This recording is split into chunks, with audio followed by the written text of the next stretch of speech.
commencer, un petit rappel, la fonction publique comporte 3 versants, la fonction publique d'État, la fonction publique hospitalière et la fonction publique territoriale.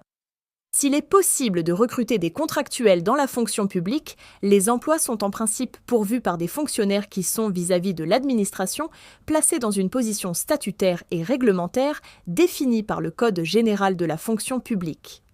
Alors, pour commencer, qu'est-ce qu'un fonctionnaire territorial ?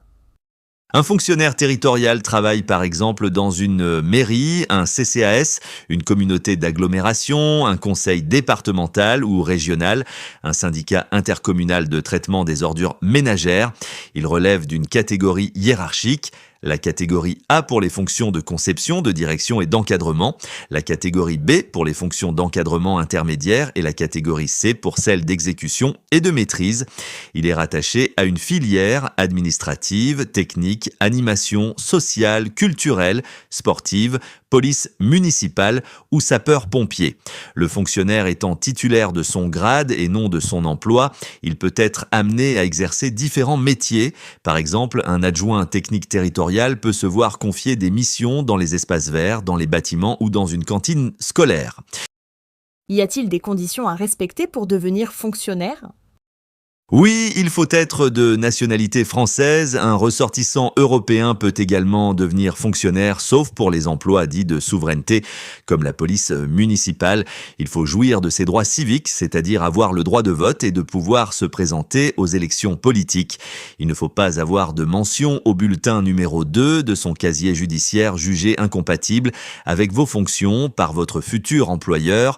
Enfin, vous devez justifier de votre position régulière au regard des obligations du service national, comme la participation à la journée défense et citoyenneté. Depuis fin 2022, il n'y a plus de vérification préalable des conditions d'aptitude physique, sauf pour les sapeurs-pompiers. Et si je veux devenir fonctionnaire territorial, que dois-je faire ? L'accès se fait principalement par la voie du concours qui garantit la neutralité et l'égalité d'accès des citoyens aux emplois publics. Le concours vise à s'assurer que les futurs agents disposent des aptitudes nécessaires pour intégrer la fonction publique territoriale. Des accès sans concours sont toutefois possibles sur certains grades de catégorie C et pour certaines situations particulières. Et ces fameux concours, ça se passe comment ? Le concours consiste à passer une ou des épreuves écrites ou orales. Ils sont organisés par les centres de gestion ou le Centre national de la fonction publique territoriale pour certains cadres d'emploi supérieurs de catégorie A. Il existe 3 types de concours. Le concours externe ouvert aux candidats ayant un niveau minimum de diplôme, niveau bac plus 3 pour la catégorie A, bac pour la catégorie B, CAP, BEP ou sans diplôme pour la catégorie C. Le concours interne ouvert aux agents publics ayant une ancienneté dans la fonction publique et la 3e voie où peuvent se présenter les candidats ayant une expérience professionnelle, associative ou en tant qu'élus. Quelles sont les suites une fois que l'on a réussi le concours ? Dans la fonction publique territoriale, les lauréats sont inscrits par ordre alphabétique sur une liste d'aptitudes à valeur nationale. Cette inscription est valable 2 ans, renouvelable 2 fois sur demande pour une durée d'1 an.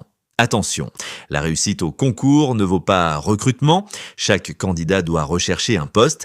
Le principe constitutionnel de libre administration des collectivités territoriales s'oppose à tout mécanisme d'affectation automatique. Une fois que vous avez trouvé un poste, vous serez nommé fonctionnaire stagiaire pour une durée d'1 an en général. Si cette période probatoire est jugée satisfaisante, vous serez alors titularisé. Quelles sont les possibilités de devenir fonctionnaire sans passer de concours ? La voie d'accès à certains premiers grades de catégorie C se fait sans concours. Cela concerne les grades d'adjoint administratif, d'adjoint technique, d'adjoint du patrimoine, d'adjoint d'animation et d'agent social. Ce recrutement relevant de la seule compétence de l'employeur, vous devez postuler directement auprès des collectivités territoriales de votre choix. Vous êtes alors nommé stagiaire 1 an avant d'être titularisé.